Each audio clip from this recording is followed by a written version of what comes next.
قدرے کونے میں آ کر وہ کھڑے شخص سے بولا، یو ایم جے ڈرتے پلٹا اور پھر دونوں نے کہا لگایا، تھینک یو، یہ صرف تمہاری وجہ سے پاسبل ہوا، دل سے تعریف کی، مجھے چٹکی کاٹنا، کہیں میں خواب تو نہیں دیکھ رہا؟ وجدان شاہ اور تعریف وہ شوق کی کیفیت میں تھا۔ مسٹر مراد جہانگیر عرف ایم جے، کیا تم جانتے ہو سیاست سے مجھے نفرت ہے اور پولیس کا ڈپارٹمنٹ مجھے زہر لگتا ہے، پھر بھی تم میری گڈ بکس میں شامل ہو۔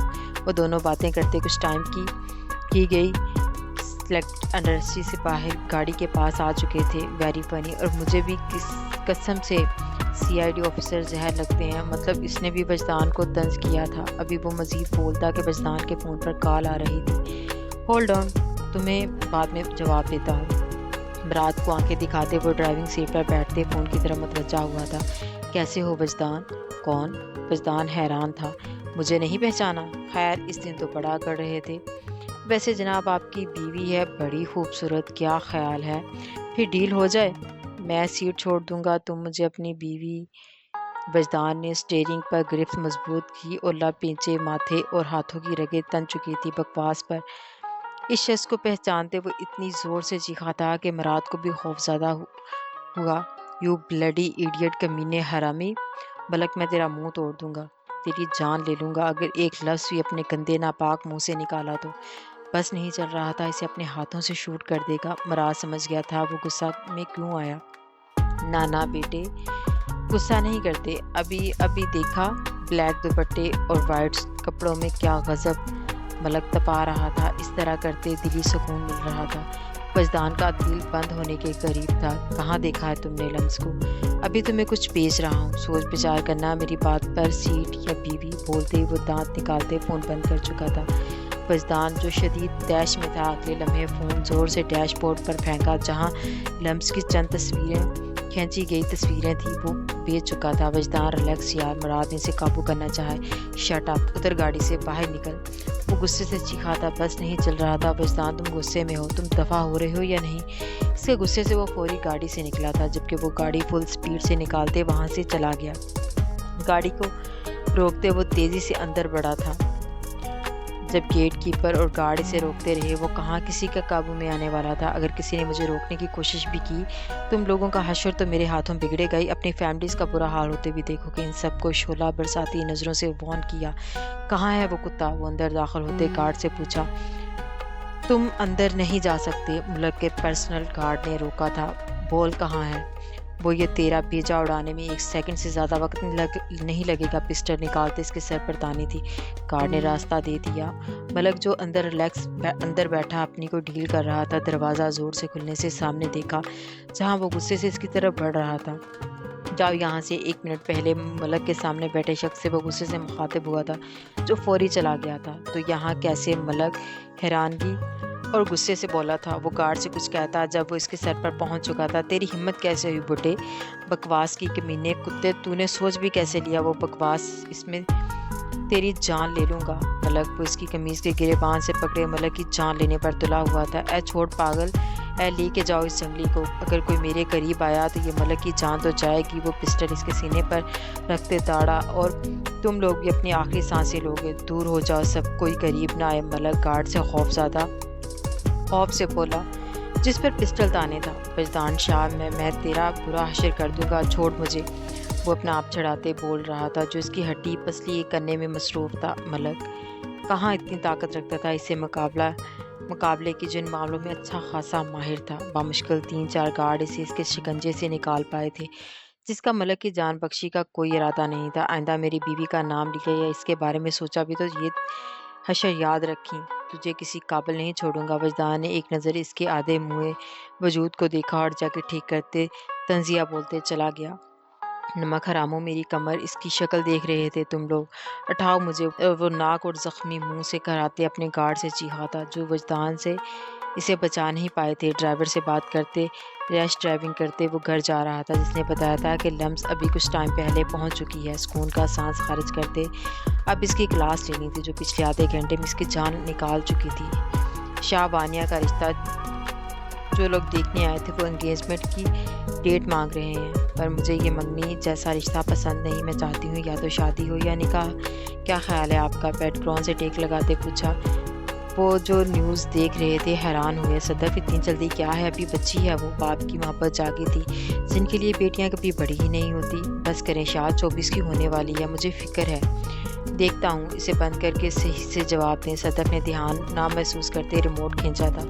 اچھا سن رہا ہوں یار، وہ اس حرکت پر مسکرائے۔ ویسے تو اچھے اور خاندانی لوگ ہیں، بات کرتے ہیں پھر کوئی فیصلہ کرتے ہیں اور پھر سے ریموٹ سے چینل سرچ کرتے نیوز کی طرف متوجہ ہوئے۔ اس بندے کی گھر باہر سیاست ہی نہیں ختم ہوتی، میرے بیٹے کو بھی پھنسا دیا۔ صدف نے گھورا، اس بات سے انجان تھی وہ ان سے بھی 4 ہاتھ آگے کی فلم ہے۔ گاڑی کی چابی ڈرائیور کو چھالتے وہ تیزی سے غصے میں اندر بڑھا تھا۔ وانی لمس کہاں ہے؟ ارد گرد دیکھا تھا۔ بھائی وہ باہر گارڈن میں گئی ہے۔ ابھی خیریت؟ سب چائے پیتے جواب دیا۔ بعد میں بات کرتا ہوں، بولتے وہ لانچ سے باہر گارڈن کی طرف بڑھا۔ یہ آرکیٹیکٹس ہیں نا، مجھے بہت اچھے لگتے ہیں، وہ مسکراتے مالی سے پوچھ رہی تھی۔ گارڈن کی پچھلی سائڈ پر وہ پھولوں کی خوشبو اور تازہ ہوا سے محسوس کر رہی تھی۔ آہ کیا مصیبت ہے، باقی کی بات منہ میں رہ گئی جب وجدان اسے کھینچ کر بیک سائڈ پر بنی انیکسی کی طرف لایا تھا۔ دروازہ زور سے بند کرتے اس کی طرف بڑھا جو معاملہ سمجھنے کی کوشش میں تھی۔ کس سے پوچھ کر یونیورسٹی سے نکلی تھی تم؟ اس کے قریب جاتے اس کے براؤن بال مٹھی میں جکڑے وجدان وہ خوف زدہ ہوئی اس کے سرد لہجے اور شعلہ برساتی آنکھوں سے۔ منع کیا تھا نا، میرے علاوہ کسی کے ساتھ نہیں آؤ گی۔ کیا تھا؟ کمر پر اس کی انگلیاں دستی محسوس کرتے لمس نے خوف سے دیکھا۔ اس کا خطرناک حد تک بگڑے تیور دیکھتے ہوئے ایسے ہی بولنے کے قابل ہی نہیں رہی تھی۔ اندازہ کر سکتی ہو یہ پچھلا آدھا گھنٹہ کس تکلیف سے گزارا ہے میں نے؟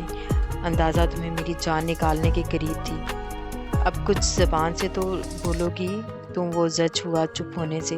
وہ وجدان آنسو آنکھوں میں لائے وہ بولنے کی ہمت کر رہی تھی۔ خبردار اگر تم روئی تو یہ مجھے پاگل بنانے کے کام بڑے اچھے سے کر لیتی ہو تم۔ اس کی روتی شکل دیکھ کر طیش آیا تھا۔ کال کی تھی آپ کو؟ نہیں آئے آپ؟ گھنٹہ انتظار کیا تھا میں وہاں۔ وہ اس کی گرفت میں منع کرنے کے باوجود روتی بولی۔ چلو کال نہیں ریسیو کی تو تم گاڑی سے باہر کیوں نکلی تھی؟ کیا تکلیف آن پڑی تھی جو تم گاڑی سے باہر نکلی؟ خود سے دور کرتے چیخا تھا۔ وہ تصویریں دیکھ کر کیا حالت ہوئی تھی اندازہ کر سکتی تھی، کتنا پریشان ہوا تھا اسے لے کر۔ وجدان تم برے ہو، آئی ہیٹ یو، وہ اس کی تیز آواز سے خوف سے کانپتے ہچکیاں لیتے بولی تھی۔ وہ کب سے اس سے اتنا سخت رویہ رکھتا تھا، لمس کی برداشت سے باہر تھا یہ سب۔ کیا کہا؟ ذرا پھر سے کہو۔ آنکھیں اس کے روتے چہرے پر مرکوز کی تھی جب وہ اس کی آنکھوں میں اپنے گرے آنکھیں گاڑے ہمت کر رہی تھی اور غصہ آیا اپنی غلطی۔ یہ شخص کیوں نہیں مانتا؟ وہ چیخی تھی۔ کیا کہوں گی بار بار ہیٹ یو، وجدان نے جھٹکے سے اپنی طرف کھینچا۔ باقی الفاظ اسے بولنے کے قابل نہیں چھوڑا تھا۔ وہ بے بس تھی، اپنے نازک ہاتھ اس کے کسرتی سینے پر مار رہی تھی، اس کے دونوں ہاتھ زبردستی اپنی گردن میں ڈالے۔ کہو اب۔ کچھ ٹائم بعد اسے آزاد کرتے جتایا تھا مگر ابھی وہ اس کی گرفت میں تھی جو سرخ چہرہ لیے سانس بحال کرتے اپنی روئی آنکھوں سے غصے سے گور رہی تھی۔ یہ ٹرائل تھا، آئندہ بولنے سے پہلے سوچ لینا ڈارلنگ، برا ہو سکتا ہے۔ اس کے کان میں سرگوشی کی تھی۔ اور ہاں یہ آخری بار تمہیں پیار سے سمجھا رہا ہوں، آئندہ اگر میرے بغیر گھر سے یا یونی سے باہر نکلی تو تمہارا حشر بہت برا ہوگا میرے ہاتھوں۔ لمحے میں سنجیدہ ہوتے اس کے گال تپاتے وہ باہر چلا گیا تھا۔ آئی ہیٹ یو، وجدان شاہ اپنے سرخ ہونٹ رگڑتے اس کا احساس مٹانا چاہا۔ یہ سب کیسے ہوا ملک صاحب؟ یہ آپ کی ہڈیاں کس نے توڑی تھی؟ ملک کی بیوی سوپ لاتے ہوئے جو ملک کے زخمی اور درد سے کراتے وجود کو بیڈ پر دیکھتے پریشانی سے پوچھا۔ خاموشی سے اپنا کام کرو تم، وہ بپھرے لہجے میں بولا۔ وجدان شاہ تو سوچ اب تیرا اور تیری بیوی کا کیا حال کرتا ہوں۔ وہ فون تو میرا، تم جاؤ یہاں سے ملک۔ میں خود تو ہمت نہیں تھی اس لیے بیگم کو باہر بھیجا۔ وہ بگڑے تیور دیکھ کر فون پکڑا کر چلی گئی۔ ہیلو، آگے سے فون ریسیو کیا۔ احمد شاہ اگر تو اپنے بیٹے کی خیریت چاہتا ہے نا تو اسے سمجھا لے، میں اس کے خلاف کیس کرنے والا ہوں، ملک غصے سے بولا۔ کیا مطلب؟ وہ پریشان ہوتے اٹھے۔ جو حرکت آج وہ کر کے گیا ہے نا، میں اسے چھوڑوں گا نہیں، یاد رکھنا میری بات، اسے بھی سمجھا دینا، ملک نے ڈرانا چاہا۔ بتانا ضروری سمجھو گے کہ کیا ہے یہ سب؟ اس کے روم میں بیڈ پر بیٹھے تھے۔ کیا ڈیڈ؟ وہ گونے سکیڑے لیپ ٹاپ پر مصروف لاپرواہی سے کہا۔ ملک کا فون آیا تھا، کیس کرنا چاہتا ہے تم پر۔ یہ سب کتنا نقصان دہ ہو سکتا ہے؟ احمق انسان دانت پیستے کہا۔ اس کے ایکشن کا ری ایکشن تھا۔